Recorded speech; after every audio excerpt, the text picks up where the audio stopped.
सबरी को इस बात की आस थी कि एक दिन भगवान श्री राम उनके द्वार पर जरूर आएंगे। अपने गुरुवर की इन वाणी को सुनकर के सबरी ने दिन महीने रात व्यतीत कर दिया और एक दिन ऐसा हुआ कि भगवान श्री राम को सबरी के द्वार पर आना ही पड़ा। ठीक ऐसा ही हमारा भाग्य होता है कि एक न एक दिन हमारा भाग्य करवट जरूर बदलता है और जब वो घड़ी आती है तब हमारा सब कुछ पहले जैसा नहीं रहता, अर्थात एक सुखद अनुभूति हम तक पहुंचा जाता है। देखा जाए तो भाग्य के कारक देवगुरु बृहस्पति 9 तारीख को 9 जुलाई को उदित अवस्था में आ रहे हैं, जो अभी तक अस्त अवस्था पर चल रहे थे। मन में प्रश्न आ रहा होगा कि वास्तव में ये अस्त अवस्था होता क्या है। यदि सरल शब्दों में जाने तो ध्यान देंगे, आप यदि किसी काम को लंबे समय तक कर रहे हैं, आप थक चुके हैं और एक छोटी सी झपकी आपको चाहिए और उस छोटी सी झपकी को प्राप्त करके जो नई स्फूर्ति, जो नया ताजगी हमारे जीवन पर प्राप्त होती है, हमारे शरीर पर आती है, ताकि हम उस कार्य को करने में जो हमने समय लगाया है उस कार्य को अब ज्यादा मजबूती से कर पाए। ठीक ऐसे ही अवस्था पर अब देवगुरु बृहस्पति प्रविष्ट होने जा रहे हैं। शुरुआत से ही शुरू करते हैं और कैसे इसके परिणाम मिलने जा रहे हैं, क्योंकि आज सिर्फ देवगुरु बृहस्पति ही नहीं बल्कि शनि के माध्यम से, जो कि कर्म और भाग्य दोनों का सहायता हमको एक संग मिलेगा, दोनों के द्वारा 3 बड़े परिणाम हैं जो सबसे ज्यादा मजबूती से मिलने जा रहे हैं आपके अपने मकर राशि को। समझिएगा कि वास्तव में क्या होना है। 15 मई 2025 का वो दिनांक था जिस दिन देवगुरु बृहस्पति का गोचर ठीक आपके छठे भाव पर हुआ था और 12 जून को देवगुरु बृहस्पति को सूर्य भगवान ने अस्त कर दिया और 6 जुलाई को ये पुनः फिर से उदित हो गए। 3 दिन बाल अवस्था पर थे, जिसके कारण से इनका शुभ परिणाम पूर्ण रूप से प्राप्त नहीं हुआ और अंततः वो समय आ ही गया जो 9 जुलाई का समय है, जिस दिन देवगुरु बृहस्पति पूर्ण रूप से पूर्व दिशा में उदित हो जाते हैं। अब अपनी आगे की अतिचारी अवस्था की यात्रा को ये आगे बढ़ाएंगे। अब जो हमको इनको प्रदान करना है, अर्थात भाग्य की उन्नति हो या किस फील्ड में ये हमको उन्नति दे रहे हैं, अब बड़े गंभीरता से इस बात को समझिएगा। छठे भाव पर देवगुरु बृहस्पति उदय हुए हैं।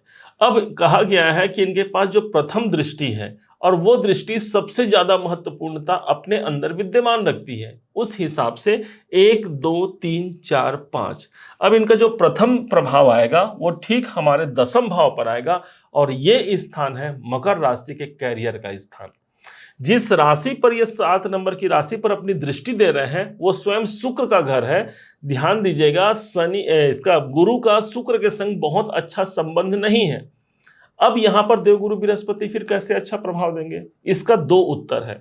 सबसे पहला ये कि देवगुरु बृहस्पति की दृष्टि आ रही है, अर्थात भाग्य के स्वामी की हमारे कैरियर पर दृष्टि आ रही है। दूसरा, जिस राशि पर इनकी दृष्टि आ रही है 7 नंबर की राशि, उसी स्थान पर कर्म के कारक शनिदेव उच्च के होते हैं और ऊपर से शनिदेव उस राशि पर विद्यमान है जो कि स्वयं इन्हीं का अर्थात गुरु की ही राशि है। इस प्रकार दोनों ग्रहों के मध्य एक एग्रीमेंट होता है कि भाई आप हमारे कैरियर के भाव को मत बिगाड़ना और मैं आपके तीसरे घर को नहीं बिगाड़ूंगा। अब प्रभाव जानिए। 10वां भाव प्रभावी होना अर्थात कैरियर के लिए एक नए आयाम को प्राप्त करना, एक नए प्रतिष्ठा को प्राप्त करना। आप काम कर रहे हैं उस कार्य पर विशेष प्रगति हमको तभी प्राप्त होती है जब हमारा भाग्य और कैरियर सपोर्ट कर जाए। यहाँ पर भाग्य हमारा समर्थन करता है, कैरियर हमको सपोर्ट करता है, जिसके माध्यम से हम नए कार्य की शुरुआत कर सकते हैं। न सिर्फ नए कार्य की शुरुआत बल्कि जो कार्य कर रहे हैं उसमें उसी कार्य पर ही एक विशेष उन्नति का अवसर यदि हम तलाश कर रहे हैं तो एक अच्छा वातावरण है। देवगुरु बृहस्पति की दृष्टि कैरियर के भाव पर है। कोई अधूरे कार्य इस समय पर ज्यादा मजबूती से पूरा होगा, क्योंकि इसके पहले तो ये अस्त अवस्था पर हो ही गए थे, अब उदय हो गए हैं, अर्थात अब जो इनका बल है वो कई गुना बढ़ चुका है। और ऊपर से देवगुरु बृहस्पति के गंगा जल समान की दृष्टि मेरे कर्म के भाव पर पड़ रही है। जो मेरा लक्ष्य है, जो मेरा मुकाम है, वहां तक मैं पहुंच पाता हूं। गुरु का यह प्रथम वरदान है जो 10वें भाव पर हमको सिद्ध होता है। दूसरा प्रभाव, दूसरा प्रभाव कहीं और नहीं, सीधे 12वें घर पर मिलेगी। यदि हम खर्चे से परेशान थे, यदि अनावश्यक हमारा मन डिप्रेशन या तनाव की स्थिति पर था, तो देवगुरु बृहस्पति की दृष्टि 7वीं दृष्टि पड़ रही है, अर्थात मेरे खर्चों पर रुकावट प्राप्त होगी। न सिर्फ गुरु की बल्कि शनि की 10वीं दृष्टि का प्रभाव भी ठीक हमको 9 नंबर की राशि पर ही प्राप्त हो रहा है। द्विगोचर सिद्धांत के अनुसार जिस घर पर भी शनि और देवगुरु बृहस्पति का प्रभाव पड़ जाता है, वो घर आपका सबसे ज्यादा जागृत हो गया। अब कौन सा स्थान हो गया? 12वां घर। इसलिए जो लोग विदेशों में रहते हैं, विदेश से जुड़ करके कोई काम करते हैं, या अपने किसी देश में रहकर विदेशी कंपनी से इनका लिंक बैठा हुआ है, तो इन सब लोगों को एक विशेष संपन्नता, एक विशेष सफलता यहां पर प्राप्त होने जा रही है। क्योंकि 12वां घर एक इन्वेस्टमेंट को दिखाता है, इसलिए इन्वेस्टमेंट के दायरे बढ़ सकते हैं। कोई योजना हमने बनाया है अपने पैसों को निवेश करने के लिए, तो यहाँ निवेश हो सकता है। न सिर्फ आपके पैसों का निवेश, बल्कि इस समय पर जो आपने पूर्व में जो कर्म किया है या अभी जो कर्म कर रहे हैं, ये हमारा निवेशित होकर के आने वाले समय पर बड़े परिणाम देने के लिए यहाँ देवगुरु बृहस्पति और शनि की ही दृष्टि मेरे 12वें घर पर पड़ रही है। 12वां घर वो मेडिटेशन ध्यान हो गया, जहां शनि हमारा कर्म है, गुरु हमारा भाग्य है, ईश्वर की कृपा हम मानते हैं गुरु को। अर्थात जो लोग मेडिटेशन ध्यान में जुड़े हुए हैं, जो लोग हॉस्पिटल में काम कर रहे हैं, जो कारागृह में काम कर रहे हैं, इन सब लोगों को भी एक विशेष सुखद अनुभूतियां देवगुरु बृहस्पति और शनि के माध्यम से द्वादश भाव कर निकल कर सामने आता है। अब तीसरा प्रभाव, तीसरे प्रभाव कहीं और नहीं बल्कि सबसे महत्वपूर्ण प्रभाव होगा, जहां पर 11 नंबर की राशि है और मकर राशि के धन की राशि है। ये धन का स्थान है। एक तरफ तो ठीक 13 जुलाई को शनिदेव वक्री हो जाएंगे और वक्री होकर के इनका प्रभाव एक घर पीछे पड़ेगा, तो वहीं पर देव गुरु बृहस्पति की जो 9वीं दृष्टि है वो कहीं और नहीं, धन के भाव पर ही पड़ रही है। इसलिए दोनों ग्रहों का प्रभाव किसी एक स्थान पर संयुक्त रूप से पड़ रहा है, और जो कि पैसों का स्थान है। पैसे की व्यवस्था नहीं हो पा रही है किसी काम को आगे बढ़ाने के लिए, हो सकता है सबसे ज्यादा मजबूती की स्थिति रहेगी कि उस धन की प्रबंधन यहां पर ये दोनों ग्रह मिलाकर के कर पाए और वो धन तक हम पहुंच पाए जो धन हम प्राप्त करना चाहते हैं। द्वितीय भाव आपके बैंकों का है। इस समय पर बैंकों में आना जाना बढ़ सकता है। ये एक ऐसा समय है जहां पर हम अपना धन संचित कर पाते हैं, क्योंकि द्वितीय भाव ही है जहां पर पैसों के संग्रह को देखा जाता है, और आप इस समय पर पैसे की बचत ही कर पाते हैं और साथ ही साथ एक अच्छे पारिवारिक, सुखद पारिवारिक जीवन का निर्वहन कर पाते हैं। क्यों? क्योंकि द्वितीय भाव आपके परिवार को ही प्रदर्शित करता है। गुरु की दृष्टि जिस भाव पर पड़ती है वो स्थान पवित्र हो जाता है।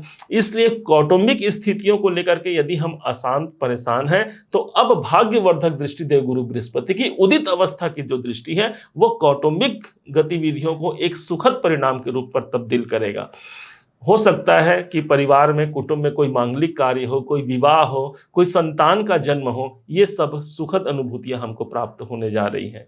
द्वितीय भाव आपकी वाणी है। शनि का प्रभाव भी द्वितीय भाव पर पड़ गया, गुरु का प्रभाव भी द्वितीय भाव पर पड़ गया, तो इसलिए आपका कम्युनिकेशन बहुत अच्छे होने जा रहे हैं, आपकी वाक क्षमता अच्छी होने जा रही है। आप कोई डील करते हैं तो उस पर आप अपना प्रभाव जमा पाते हैं, आपकी बात सुनी जाती है, और यहाँ द्वितीय भाव का एक प्रभावपूर्ण स्थिति पर आना एक अच्छे आर्थिक दायरे तक आपको पहुंचा जाएगा। कहीं धन की व्यवस्था नहीं हो रही, धन के संबंधित कार्यों के लिए भी ये सबसे ज्यादा महत्वपूर्ण रखता है, जहां पर गुरु और शनि का प्रभाव एक महत्वपूर्ण विषय, एक महत्वपूर्ण परिस्थिति को जन्म देगा।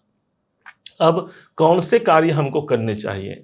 ध्यान दीजिएगा, गुरुदेव छठे भाव पर बैठे हैं, इसलिए छठा भाव आपके जॉब का है, आपके कर्म का है। अब गुरु के मंत्रों का आप जाप कर सकते हैं। ओम ब्रीम बृहस्पते नमः के मंत्रों का जाप हम कर सकते हैं। मंत्र जाप मम दृढ़ विश्वासा, पंचम भगति सो वेद प्रकाशा। अर्थात मंत्र जाप में बड़ी शक्ति होती है, जो बड़े से बड़े दुष्परिणाम को भी एक सौभाग्य में परिणत कर सकती है, और वो कार्य फलीभूत हो सकता है जो हम अपने जीवन में चाहते हैं।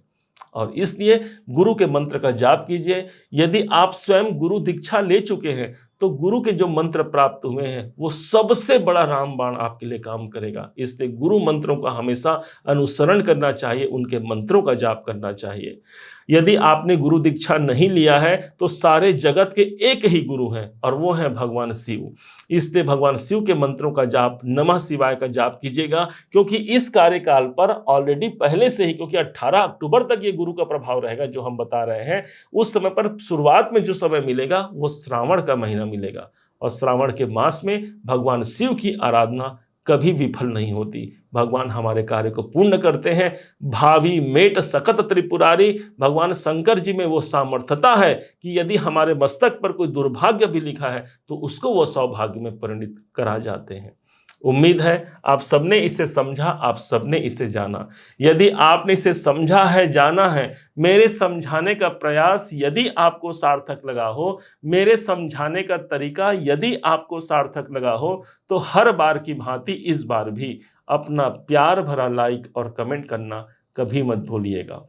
और हाँ, यदि अभी तक आपने चैनल को सब्सक्राइब नहीं किया है, सब्सक्राइब जरूर कीजिएगा। पुनः एक बार फिर आप सभी का दिवस बहुत मंगलमय हो, इन्हीं शुभकामनाओं के साथ।